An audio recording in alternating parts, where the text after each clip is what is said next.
Hello and welcome to the Pitcher Nail Down. I'm Big Italy 42. He is Scott Mailwood, got Sports 25 to life, and we got a 12-game slate, so a pretty nice Monday. A couple of nice arms on the mound up top here too, so definitely not a night where you're going to have to force guys into your lineup that you don't want to play. So we'll start off as most expensive guy on both sites. Chris Archer, he's $12,000 on FanDuel, 12-3 on DraftKings.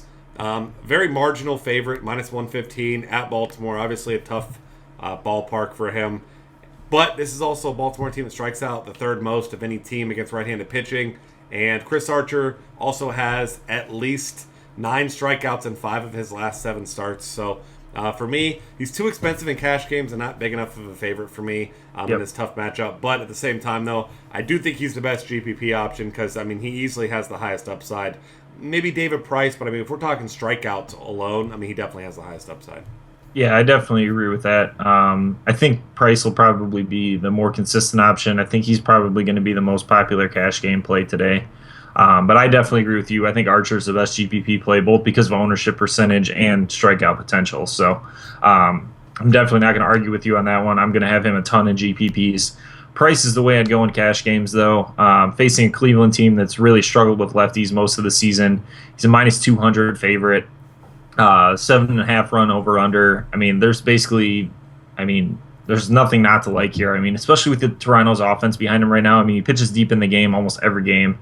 And he's a good enough strikeout pitcher that he can get you 7, 8, 9 pretty easily with some upside in that department also. Like we said, not as much upside as Archer in the strikeout category, but I mean, not a ton behind him either. Yeah, I mean, you got to figure that the hardest bats he's going to have to face are Michael Brantley and lefty-lefty matchup, and I mean, I guess you could throw Ryan Rayburn in there as the best guy with the platoon advantage, but I mean, there's just nobody you really worry about in that lineup, though, so I'm with you there. Price definitely the safest guy.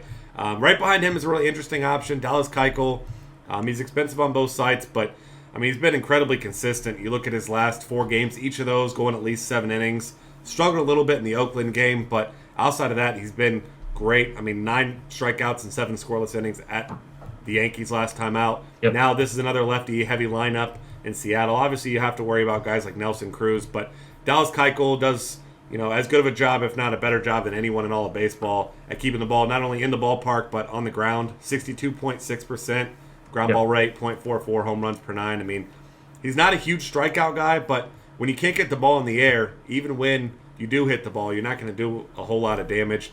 Keuchel seems like his worst performances are guys just finding holes in the defenses, bunch of little line drives, doubles. I mean, it's never the guy that goes out and gives up 2, 3, 4 home runs. So for me, I think Keuchel is in a great spot because a lot of these guys are just awful in these lefty-lefty matchups.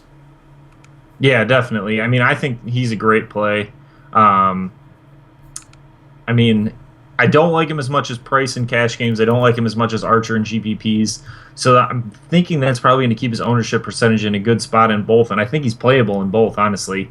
I mean, it seems like unless Nelson Cruz has a ridiculous game, that he should be a pretty solid option here. And then, I mean, if he's getting Cruz out, I mean, he could have a really, really nice game here. So that's the guy I'm going to be looking at a ton. I mean, Seattle's got a 244 WOBA against lefties over the last month or so here. I mean, it's really hard not to like him also. I mean, all these guys are priced pretty similarly at $12,000, the 3 we've talked about so far. So, I mean, I don't think any of the 3 is going to be crazy highly owned, but they'll all be pretty decently owned because there's not a ton I like below them today. Yeah, and I'm with you there. I mean, there's a couple mid-tier guys you feel okay about, but once we get to the bottom, you'll see what we mean. I think Tyson Ross is an interesting play. Obviously, Texas, one of the better teams in all of baseball against right-handed pitching, but obviously, on the road here, also below average on the road. Looks like they're just over 300 team WOBA on the road. Tyson Ross, obviously, another one of those guys does a great job keeping the ball on the ground and in the ballpark. Very similar numbers as ground ball rate and home run rate to Dallas Keuchel there. Also, a decent strikeout rate for Tyson Ross, 25.2%. Obviously, his biggest concern, 10.7% walk rate. This is a Texas team that certainly can do some damage, but Vegas doesn't expect them to do a whole lot. They only have a team total of 3 tonight, so I think the $9,700 tag on price on DraftKings is a little bit pricey. $8,900 a little bit easier to stomach, I think, on FanDuel, but either way for me, still just a tournament option. Yeah. The other guy I like a decent amount in cash games. It's a little below that. Gio Gonzalez is 7,200 against St. Louis today. We know how much St. Louis has struggled against lefties this season.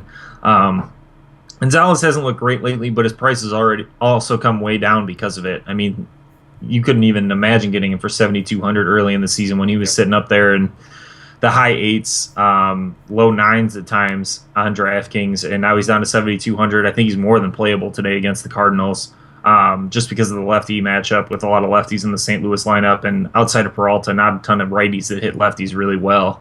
Um, he's probably my favorite play in that price range. The other one I'd look at for a similar reason is Brett Anderson against San Francisco. Anderson's not my favorite pitcher for the most part, but he's usually a pretty decent favorite for the Dodgers. He's minus 150 today. San Francisco's been much better against righties than lefties. It really hasn't even been close. I think looks like San Francisco's got 308 WOBA against lefties, a sub 100 ISO over the last month. So there's not a ton of power that they have against left-handed pitching. I think he's a pretty solid cash game option also. Yeah, I'm with you. He's one of those guys that you feel like he's okay. He's not going to kill you, but he's also not going to go out and throw a gem and get you a ton of points. So I think he's a fine middle range option. I'm with you on Gio. I think he's a good play on DraftKings. I won't be paying almost 9K for him on FanDuel, outside maybe one tournament there. But an interesting option here, only because he's cheap and he's a huge favorite, even though I can't stand the guy and he's about 60 years old, is Bartolo Colon, $7,600 on FanDuel, $6,800 on DraftKings. He's a minus 190 favorite. He's Yep. been very, very inconsistent, but his best start, I mean, over the past few months, arguably his best start of the season was 2 starts ago at Philadelphia. 7 innings, just 5 hits, 8 Ks, 31 DraftKings points. I believe it was 19 points on FanDuel. So Yep. a great performance there. You obviously aren't. Aren't chasing that type of performance again, but you got to expect he can give you a quality start here because this is a guy that struggles with left-handed bats at times. He struggles with giving up home runs, too many base runners. Just not a great pitcher in any way right now. But this is still essentially a AAA lineup, and I mean Vegas obviously has him listed as one of the biggest favorites on the night. So I think if you have to have a secondary cash game option, I don't think he's a bad way to go. But I just don't expect a whole lot of upside though. Yeah, definitely. I'm not super excited about the upside either, but definitely playable. I think the last guy I'm like actually excited about here probably is Kyle Hendricks for the Cubs. He's been struggling a bit lately, but facing Cincinnati in Chicago should be a pretty good matchup. Cincinnati's been much better at home. They've also been a bit better against lefties with Frazier really struggling against righties lately and a couple of these other guys. 6,700 on DraftKings is where I would probably use him more. He's a little bit more expensive on FanDuel where I'm not as excited about him, but I think Hendricks makes a pretty strong starting pitcher too, and in cash games at least. He's almost a minus 190 favorite against Cincinnati. Cubs offense has been really up and down, but facing Michael Lorenzen today, I feel like they should be able to put up some runs. So he's a guy I'm going to end up mixing in a lot on DraftKings and probably less so on FanDuel. Yeah, and the Cubs, like you mentioned, have a huge team total, 4.5 runs, so you expect he's going to get plenty of run support because Lorenzen is just god-awful against lefties. Tons of good lefties in that lineup, so tend to think even if he doesn't pitch very well, he should get you a cheap win.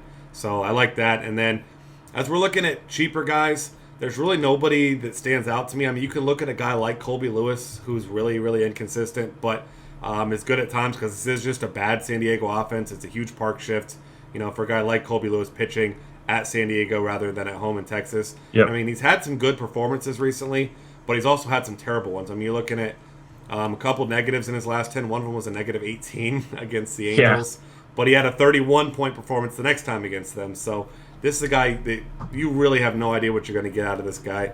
He doesn't have tremendous stuff, but definitely I don't mind picking on this offense at all because, I mean, they're just so hit or miss. I mean, they got shut down by some terrible pitchers recently. So I think that he's a low percentage type of play you can get in there. Maybe one or two of your lineups if you're making a bunch, but not a guy I'll be playing a lot of.